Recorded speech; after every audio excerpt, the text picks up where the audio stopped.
Buenas tardes, amigos. Muchísimas gracias por estar con nosotros haciendo esta sobremesa. Estamos exactamente a 5 días de las elecciones provinciales y a 5 días siguen apareciendo cosas, que no son muy democráticas, por decirlo de alguna manera, y tratar de ser lo más elegante posible. Fíjense ustedes, hoy llega a nuestras manos una nota fechada el 6 de marzo del 2023, hace exactamente un mes.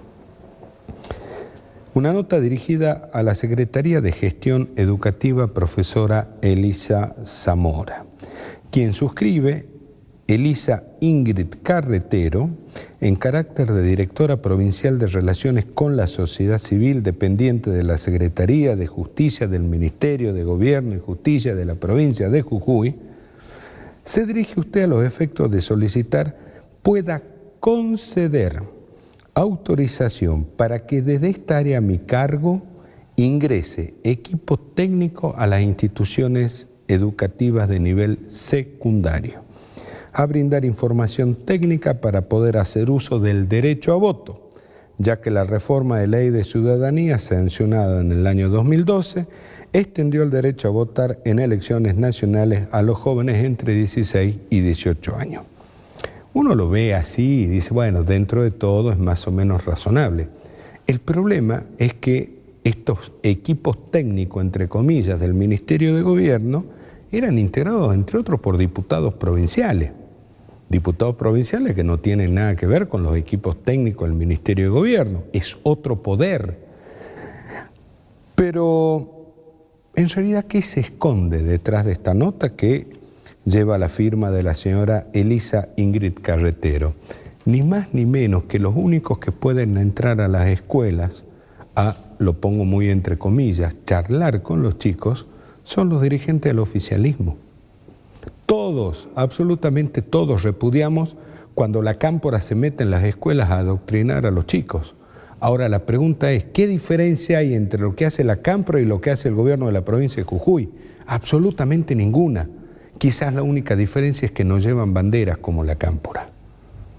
Pero si hubiera sido algo democrático, hubieran invitado a todos los partidos políticos, que vayan los candidatos a convencionales, a debatir, a discutir, pero no, únicamente para el oficialismo.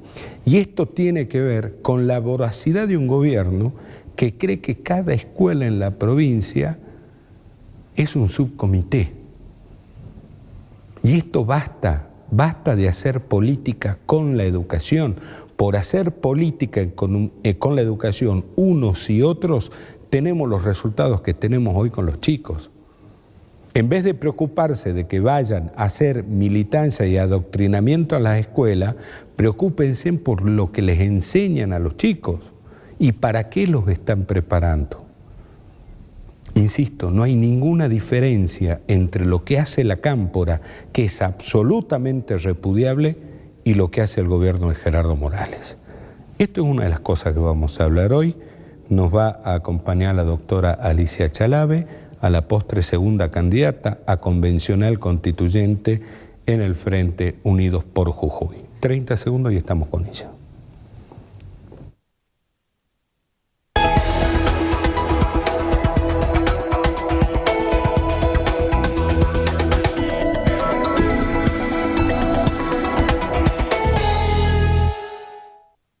Seguimos en esta sobremesa. Alicia, gracias por estar con nosotros. Gracias por invitarme, Andrés. Si usted quiere entrar a una escuela, un colegio secundario, a hablar con los chicos y contarles qué es una reforma constitucional y qué es lo que creen ustedes que debe hacerse con la reforma, ¿lo pueden hacer?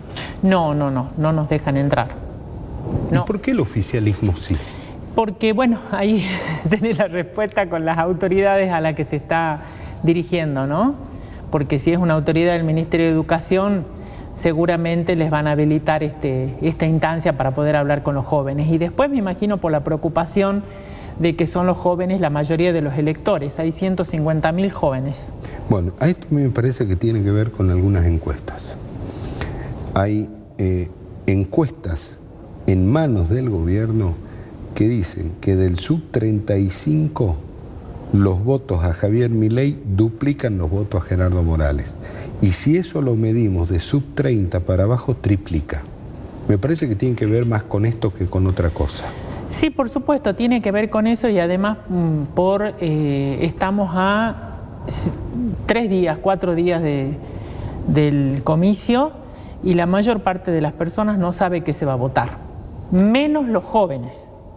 ¿No? ¿Los jóvenes no saben que se va a reformar la Constitución? Quizás algunos tienen conocimiento que se va a reformar, no se sabe cuáles son los temas, no se sabe que en la boleta electoral va a tener otro troquel, que es el primero, y que va a haber y que va a la Convención Constituyente. Tampoco sabe qué temas hay referidos a la juventud. Bueno, todas estas situaciones son las que me imagino que evidencian esa nota y esa facultad para abrir las escuelas y poder conversar con los... Hacer militancia con los chicos que van a ir a votar, que son los de 16 años y más. Alicia, vamos al tema puntual de la reforma de la Constitución. Morales anuncia la reforma en el patio trasero de la Casa de Gobierno y para mí no es una casualidad que haya sido, en vez de ser en la puerta de adelante, de frente a la sociedad, no, lo hace en el patio trasero ante su militancia. Y Morales, sin ponerse colorado, dice: vamos a tener la Constitución más moderna del mundo. ¿Qué es una Constitución moderna? Una Constitución moderna es aquella que amplíe derechos, que dé estos derechos que están hoy en pugna, que son el derecho de participación ciudadana, la información ambiental, la protección del ambiente, que ya la tenemos con el artículo 41 de la Constitución Nacional, aquella Constitución que respete los derechos de las mujeres, los derechos de las diversidades y que establezca mecanismos de control modernos y ágiles. ¿Cuáles son esos mecanismos de control? Aquellos que se hayan consensuado con la sociedad.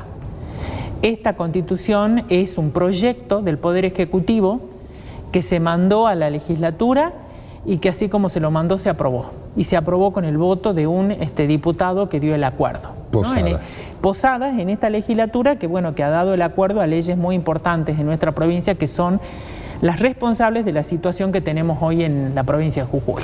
¿Este proyecto que se aprueba en la legislatura apunta a una Constitución moderna o es una Constitución que nos hace anclaje a mediados del siglo XX? Es una Constitución vetusta que además no amplía derechos, no amplía ningún derecho de los que tenemos, al revés, los restringe, como ser el derecho a la protesta, las facultades, la posible regulación de ese derecho que no se puede hacer por vía constitucional. Las reglamentaciones de derechos no se hacen en una Constitución, eso se hace a través de una ley. Habilita la ejecución directa de las multas. Es decir, fortalece todo lo que son los mecanismos represivos del Estado. Por un lado, le da poder al MPA como un poder autónomo, ¿no? Un órgano extrapoder, dice la ley. Y por otro lado, consagra el régimen contravencional en la Constitución de la provincia y habilita la ejecución directa de las multas. En concreto es pague y después reclame. Esa es la habilitación directa. Una persona, a mí se me ocurre la señora Mónica Cunchila. Sí. Cuando una vez sentada ella sola en un banco de la plaza, llegó la policía con la infantería y le hicieron una contravención y la sacaron del lugar. En ese caso, la señora Cunchila tendría que pagar. Sí, tendría que pagar porque le da la habilitación directa de las multas por contravenciones, por afectar la paz social. O sea, hoy la paz social va, digamos, a ver, el Ministerio de Seguridad va a ser el sommelier de la paz social. Sí, por supuesto, claro.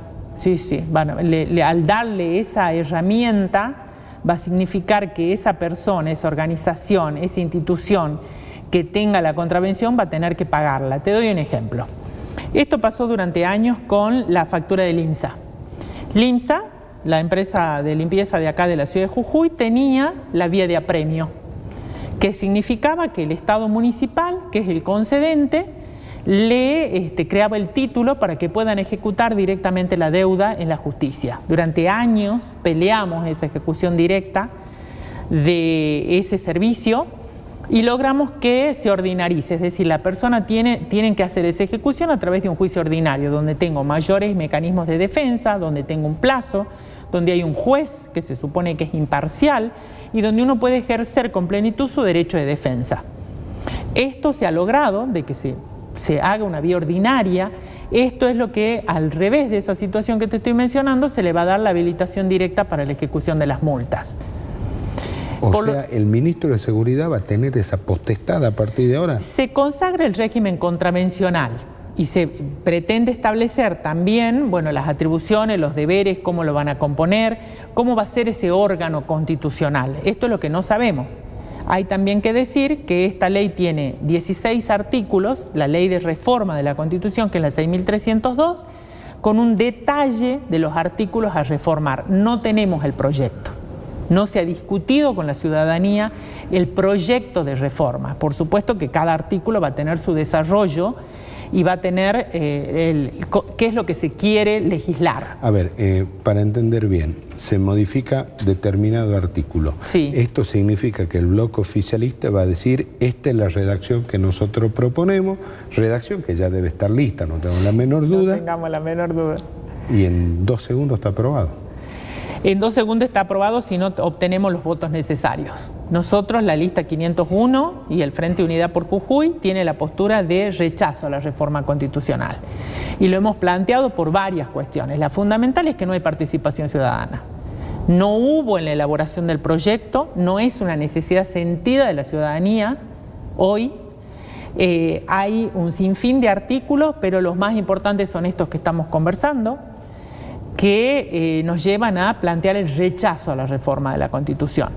Pero para tener fundado ese rechazo vamos a necesitar los votos necesarios. Sabemos que la Convención Constituyente se va a constituir a través del sistema DON, también con los representantes que vayan a la Convención, y son 48 en total los convencionales. Bueno, si no tenemos, sería 25 más 1, seguramente el oficialismo va a lograr los votos necesarios porque siempre, bueno, van anclados al Frente Justicialista, ¿no? Hasta ahora las leyes han sido dictadas así. Ahora, Alicia, con lo que está diciendo Morales sobre la reforma de la Constitución, ¿tengo que preocuparme sobre mi libertad futura?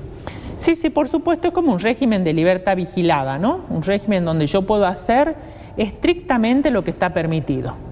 ¿Qué es lo que está permitido? Bueno, principalmente no quejarse, no vamos, digamos, todo aquello que nos lleve a que afecte la paz social, que puede ser Mónica Cunchila, o puede ser un grupo de profesionales que no le pagan adecuadamente el salario, o puede ser, los tarifazos. Pero si el gobierno va a ser el sommelier de la paz social, quizás un editorial de un periodista, ellos pueden interpretar que altera la paz social. Bueno, el régimen contravencional es lo que se consagra en la Constitución. Por lo tanto, ahí se le da la facultad de habilitarlo para que ejecute directamente esa multa. Eso es un mecanismo de control, porque las personas, por supuesto, que además de tener la crisis económica, de tener que solventar a la familia mes a mes, bueno, no va a querer tener una multa de envergadura. No hemos escuchado de multas que sean de menos de 5.000 pesos, ninguna. Entonces no va a querer tener, bueno, una ejecución de una multa, ¿no? Por un lado. Por otro, se consagran el MPA como órgano autónomo, también con sus funciones, con las atribuciones, con los deberes, el sistema acusatorio en la provincia. Todo esto me imagino que busca que sea más expedito y contenga más celeridad, y además se le da legitimidad, porque hasta ahora ha estado en este limbo jurídico, ¿no? Que no era del Poder Judicial, pero tampoco estaba afuera, y ahora ya se consagra en la Constitución de que va a tener que va a ser autónomo, por un lado. Y por otro, con relación a los derechos, bueno, hay derechos que no era necesario incorporarlos en la Constitución de la provincia, porque la Constitución nacional y la provincial establece la autorización y la decisión de que todas las autoridades del Estado, todas, deben cumplir la Constitución, por el orden de jerarquía de las normas y por el bloque de constitucionalidad. Por lo tanto, había derechos que no era necesario incorporarlo en la Constitución de la provincia, como el derecho al ambiente, que está en el artículo 41 de la Constitución Nacional, y que además establece, a diferencia de estos de estos enunciados de temas que se han hecho en el anexo único que no se encuentra, no está en internet, no se puede ver, no lo he conseguido a través del doctor Casas, que va de convencional constituyente en primer término en el caso nuestro. No establece el compromiso intergeneracional en el cuidado del ambiente. Esto es fundamental, porque es lo que vemos, la denuncia constante sobre los basurales, sobre las famosas figuras estas de luchemos por el cambio climático y aprobemos Cauchari. Claro. ¿No? O favorezcamos el litio porque nos va a ayudar a paliar el cambio climático. Bueno, todo esto está... No importa que se quede sin agua la puna, No, digamos. no importa. Esto está en el artículo 41 de la Constitución Nacional. Y con respecto a las comunidades indígenas, hay un artículo que prevé la incorporación del artículo 75, inciso 17, que está en la Constitución Nacional, con el reconocimiento de la preexistencia de las comunidades, de la persona jurídica, del derecho a la posesión y propiedad de las tierras comunitarias.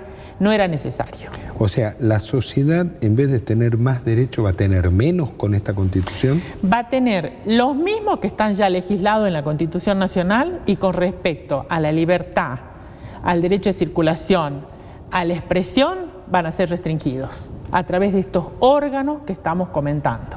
O sea, vamos camino a una autocracia salvaje, ¿no? Hay Salvaje, otras cuestiones también que son muy importantes y graves. Se le da jerarquía constitucional a la SUSEPU, se le da jerarquía constitucional al Consejo de la Mujer, al Defensor de Niños, Niñas y Adolescentes. Estamos viendo lo que ha sucedido hace días atrás, que estamos todos espantados con lo del pasado en el boliche Saigua, ¿no? Que además han salido a declarar, digamos, el problema era que no podían salir y otros que no podían ingresar, según lo que se escucha, que han dado las explicaciones las autoridades. Todos estos órganos que se le va a dar una jerarquía superior en la Constitución hasta ahora han funcionado mal o han funcionado no a favor de la ciudadanía. Esto ha pasado claramente con la SUSEPU. Los tarifazos de luz han sido aprobados por la SUSEPU. Tan es así que fíjate que el secretario de Energía no figura en ningún lugar en las listas, ¿no? En ningún lugar. Capaz que pretende seguir siendo... Bueno, de todas maneras, tenemos que saber que el hecho de tener una jerarquía superior y estar en la Constitución significa que vas a tener atribuciones y deberes que nos pueden ser retaseados a los individuos. No, hoy en día, nos habrás escuchado, decir vaya y reclamen, la SUSEPU pide un número de reclamo. Tenemos que intervenir para que pueda favorecer a los usuarios, que sería la tarea principal que tendría. Ahora, a ver, ¿se le puede dar rango constitucional a la SUSEPU en la medida que se le dé una independencia absoluta del Poder Ejecutivo? Que no es lo que sucede. No es lo que sucede. Hasta ahora ha sido un órgano del Estado que ha funcionado de acuerdo a las directivas, digamos, y a lo que deseaba el gobierno provincial. El mundo fue a la guerra por el agua. La guerra de los 6 días, una guerra por el agua. ¿Acá vamos a cuidar el agua? Son las futuras guerras. Y mira, es un tema el agua. Es un tema el agua. Hemos estado en una reunión el día sábado con productores de la finca El Pongo. Y ahí, bueno, planteaban esto. ¿Qué medidas, concretamente, ¿no? ¿Qué medidas tienen para las pequeñas empresas y para las pymes? ¿Y cuáles son el programa de gobierno, ¿no? Que tiene el Frente Unidad por Jujuy? Y hemos empezado con el diagnóstico y con el detalle de decirles a dónde va dirigida hoy las aguas de la provincia. Hay 45.000 hectáreas provistas en toda la zona del Carmen, Perico, Monterrico, la zona centro. Toda la zona de los valles. Toda la zona de los valles. 45.000 hectáreas servidas con agua y 95.000 hectáreas en Ledesma. Bueno, ahí está clarito dónde está el agua. Sí, en el departamento de Ledesma. Eso va fundamentalmente va a la empresa, digamos, a la empresa Ledesma, ¿no? Con la... ¿A Ledesma o a La Esperanza? Porque hubo fuertes reclamos de pequeños productores donde decía, nos están retaseando el agua a nosotros para dársela a la Esperanza, sí, con el agravante que la Esperanza tiene 10 años de gracia sin pagar ningún impuesto. Sí, pero es importante saber quiénes son los dueños del agua, de un lado y del otro, ¿no? Vos quiero saber quiénes son los dueños de la Esperanza. Bueno, tenés 45.000 hectáreas por acá y 95.000 por acá. Ya ahí tenés, hay 50.000 de diferencia entre uno y otro. Y el agua va derivada de los embalses que hay en la provincia, que es el dique La Ciénaga, el dique Las Maderas, y después la provisión de agua que se quiere hacer con el dique Capta Montaña, con una obra de los manantiales. Pero es agua derivada de esos diques a Libertador. Ahora, ¿y el agua de las comunidades en La Puna? El agua de las comunidades en La Puna hasta ahora es el principal punto de discusión, porque como lo explican las comunidades mismas, es una cuenca endorreica, la de Salinas Grandes, es decir, se nutre a sí misma, no hay entrada y salida de las aguas. Hace años se ha formado este sistema que es el que vemos hoy, con tanta belleza e impacto que nos produce a todos y a turistas de todo el mundo, pero eso se ha formado con miles de años que tenemos esta cuenca como está. Yo los invito a ver el Salar de Olaroz. El Salar de Olaroz es un hormiguero pateado. Si uno va y lo ve ahí, a lo que es, bueno, son las empresas, estas empresas que son las naves insignias de este modelo de provincia, ¿no?, que se nos quiere imponer, con cientos de kilos de carbonato de litio, sacando de ahí y exportando, con el 0,5 que ingresa a la provincia y utilizando el agua del Archibarca, que es el río, digamos, de esa zona que provee de agua. Dejando sin agua a las comunidades. Bueno, hay tan poca información respecto del agua, ¿no? Cómo viene, cómo va, quién la paga, cuánto se paga por el agua. Y no hay, justamente ese fue el motivo de debate de una acción judicial que se hizo en la Corte Suprema de Justicia de la Nación, donde hace poco, hace unos 25 días atrás, salió una resolución de la Corte diciendo 30 días dándole a las provincias de Jujuy y Salta para que informe todos los proyectos que hay vigentes de litio en esa zona, qué mecanismos de consulta se utilizaron, qué audiencias públicas se hicieron, para saber justamente esta información que es la que no tenemos. Se utiliza un método de evaluación de impacto ambiental que es un método viejo. No hay evaluación de impacto acumulativa, es decir, que podamos estudiar qué efecto va a tener una gran cantidad de proyectos en la zona. Alicia, la última pregunta. Morales dice que esta reforma apunta a garantizar la paz social. ¿Está en riesgo la paz social en Jujuy? La paz social va a estar en riesgo en la medida que sigan estos niveles de pobreza de la ciudadanía, que está absolutamente empobrecida con estos niveles salariales que tenemos, lo que nosotros todos hemos andado en esta breve campaña electoral y acudimos a todos los lugares y más allá de la preocupación por la constitución de la provincia, están preocupados por cómo sobrevivir, digamos, con el escaso dinero y los salarios que le ingresan a las familias y cómo llegan a fin de mes. La paz social no la van a poder garantizar sin garantizar los derechos básicos que tienen las personas y hoy no están en la provincia de Jujuy. 65% de pobres Jujuy. Sí, y los niños. Y los niños. ¿No? Ahí se agrava más el panorama. Cuando la escuchaba a usted referir a esto, ¿no?, cómo se van restringiendo derechos, me acordaba de Vargas Llosa, la fiesta del chivo. Sí. Usted me entiende. Sí. Gracias, Alicia, por haber venido. Gracias por invitarme, Andrés. Un placer. Y a ustedes, muchísimas gracias por haber estado con nosotros haciendo esta sobremesa. Dios mediante, nos juntamos mañana acá a las 2 de la tarde. Y ahora, por favor, quédese que ya viene Palpala Hoy.